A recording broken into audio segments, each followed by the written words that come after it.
Vous recherchez une école de référence pour une double formation universitaire et professionnelle de qualité? Voici l'opportunité à ne pas rater. L'École supérieure d'administration, d'économie, de journalisme et des métiers de l'audiovisuel ESAE vous offre des programmes d'enseignement en licence et en master orientés vers l'emploi qui font d'elle une référence à travers les filières de l'administration générale et territoriale, l'administration du travail et de la sécurité sociale, droit, diplomatie et relations internationales, administration hospitalière, universitaire et intendance, journalisme et métiers de l'audiovisuel et toutes les filières des sciences de gestion. Une seule adresse, www.esae.bj. Rendez-vous dès maintenant sur nos campus ESAE Bedjromende au numéro 90 93 65 21 ou au numéro 98 98 14 00. Paracourt sur le numéro 52 46 12 12. Aboumé-Calavi au numéro 52 88 44 44. Akpakpa au numéro 52 88 33 33. ESAE, l'excellence à un nom. Romaric, bonjour à nouveau. Bonjour Abdelkader. L'analyste sportif Issa Amadou parle du retrait de la candidature de Mathurin Deschacus au Conseil FIFA. Oui, amis internautes, bonjour. C'est un coup qui n'est pas forcément attendu lors de la 14e Assemblée générale de la CAF en milieu de semaine. Le président de la Fédération béninoise de football, Mathurin Deschacus, a retiré en dernière minute sa candidature pour faire partie du conseil de la FIFA. Celui-ci a évoqué des raisons personnelles et professionnelles pour justifier sa décision. L'analyste sportif Issa Amadou fait une analyse de cette décision et parle des contours. On le suit dans cet élément.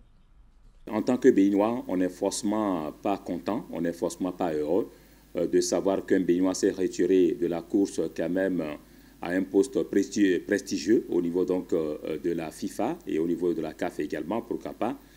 Oui, le moins qu'on puisse dire est que forcément il y a eu des raisons qui l'ont poussé donc à jeter l'éponge, on va dire à quelques heures de ce vote-là. Et ces raisons, je pense, sont connues.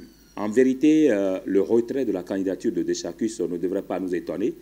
En tout cas, quand je dis nous, bon, ceux-là qui quand même s'intéressent aux différentes informations de la FIFA ou de la CAF, parce que l'information était déjà là, dans les coulisses, certainement pas les coulisses, pas dans Tokpa, mais voilà. Parce qu'en réalité, souvenez-vous qu'il y a eu une réunion, on va dire, du gratin de la CAF et de la FIFA, autrement dit, les têtes pensantes de la FIFA et de la CAF, récemment, le 25 février dernier, du côté de Nouakchott, en Mauritanie, lors de l'inauguration de l'Académie des talents de la FIFA. C'est une innovation en fait de la FIFA et c'est la Mauritanie qui a bénéficié de cette première, on va dire, implantation de cette académie sur le continent africain. Au cours donc de cette cérémonie, eh bien, tout le gratin du football, on va dire en Afrique et également au niveau de la FIFA, s'est retrouvé justement pour parler eh bien, de l'élection au niveau du Conseil de la FIFA. Et à la sortie de cette réunion, il faut dire que le lobby ou les lobbies en place avaient déjà décidé eh bien, de ceux-là qui devraient être candidats et de ceux-là qui devraient retirer leur candidature. Et sur la liste justement de ceux-là qui ont été priés de retirer leur candidature, il y a entre autres Mathurin Deschacus, il y a également le président Amilou, communément appelé Pelé, le président de la Fédération nigérienne de football, mais qui, lui, a refusé carrément. Il a, on va dire, opposé un refus catégorique, justement, au retrait de sa candidature. Mais Mathurin Deschacus, croyant certainement aussi, pourquoi pas, un retournement des situations, n'a pas tout de suite voulu retirer sa candidature, il l'a maintenue. Donc, il a attendu quelques heures, certainement au moment où il est vraiment convaincu que rien n'était possible. Parce que, vous savez, le football, aujourd'hui, est dirigé par des lobbies. Et quand le lobby vous rejette, quand le lobby n'est pas avec vous, je pense qu'à un moment donné, vous devrez tout simplement faire beaucoup attention pour ne pas trébucher. Et ces lobbies-là étaient également contraints à un moment donné de dire à certains de retirer leur candidature, non pas par plaisir, mais parce qu'entre-temps, il y a de nouvelles unions, il y a de nouvelles alliances eh bien, qui ont donc obligé, on va dire, ces têtes pensantes du football africain à dire à certains de retirer leur candidature, autrement dit à sacrifier certains pour justement essayer de maintenir certainement leur cohésion en place. Donc voilà un peu les coulisses, on va dire, du retrait de la candidature de Mathurin Deschacus, eh bien, qui finalement a dû donc, on va dire, jeter l'éponge et n'a pas pu aller, on va dire, à l'élection au Conseil de la FIFA. Le Conseil de la FIFA, faudrait-il encore le rappeler, c'est le cercle le plus juteux au fait du football mondial aujourd'hui. C'est un cercle très restreint où ceux qui aspirent ou ceux qui se retrouvent dans ce cercle-là sont des gens d'abord qui ont un charisme et qui ont quand même, comme on le dit vulgairement, qui ont les pieds à terre. Parce que, comme je l'ai dit tantôt, c'est un cercle assez juteux, il y a assez d'avantages.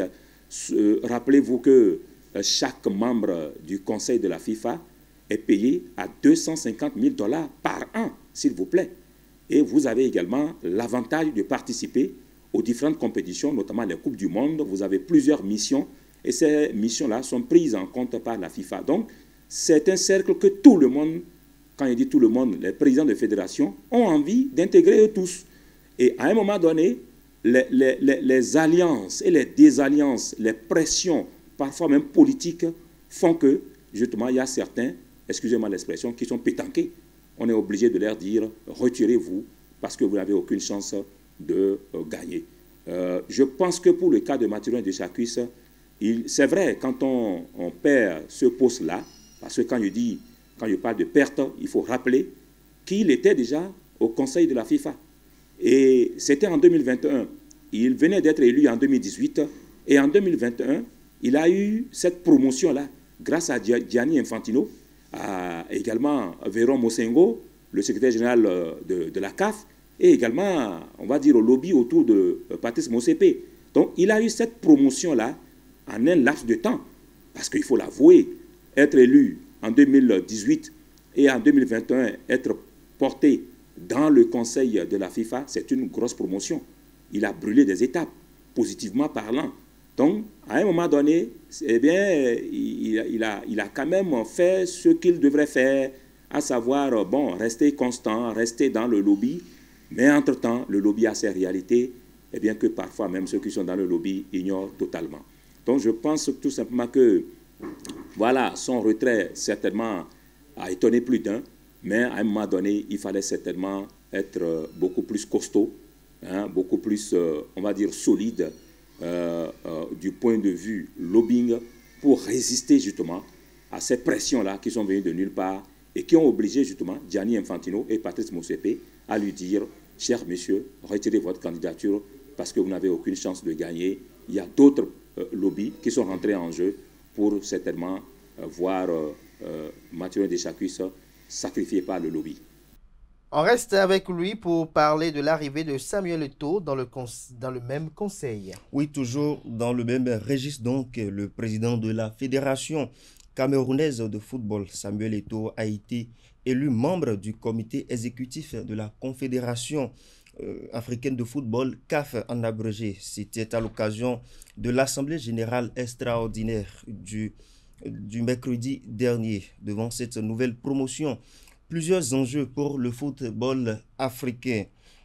Répondant aux questions de la rédaction sportive de Esaü TV, Issa Amadou, analyste sportif, évoque quelques-uns de ces enjeux. Suivons plutôt.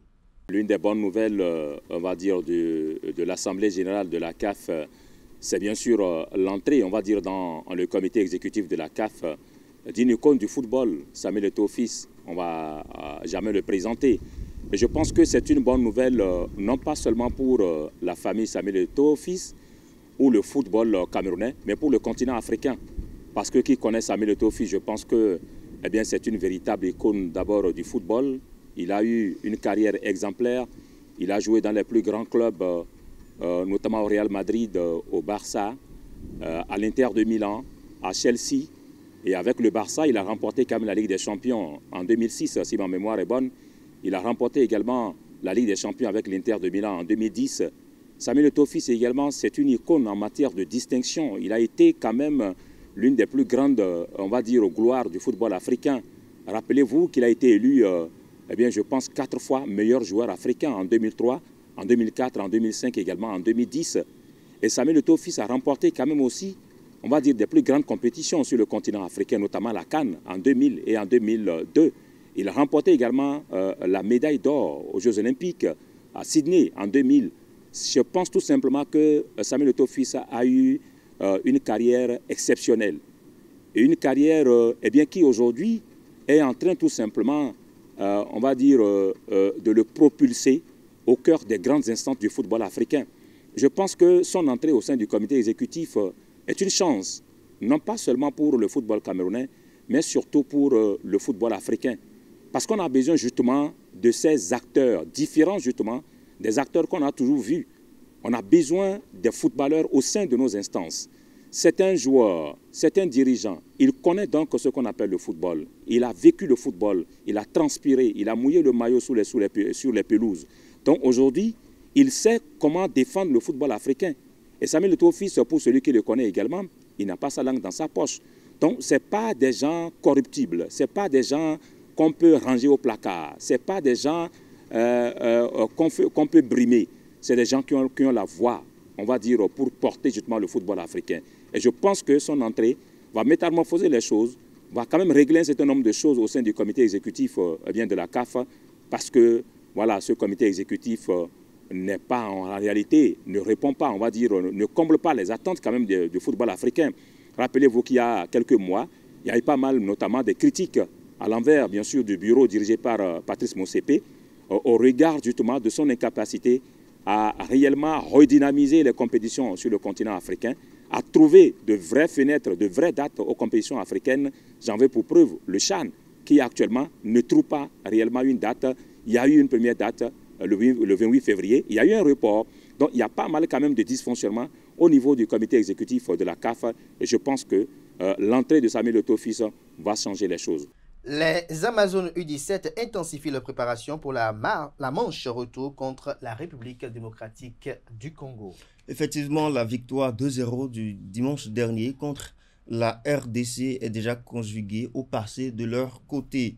Le groupe est désormais focus sur la manche retour qui se joue le dimanche 16 mars 2025 à Kinshasa, en République démocratique du Congo. En début de semaine, les pouliches de Ida Azonsour était en séance d'entraînement. La séance du lundi était consacrée au décrassage. Un travail intensif était réservé pour celles qui n'ont pas joué la manche aller, très disciplinées.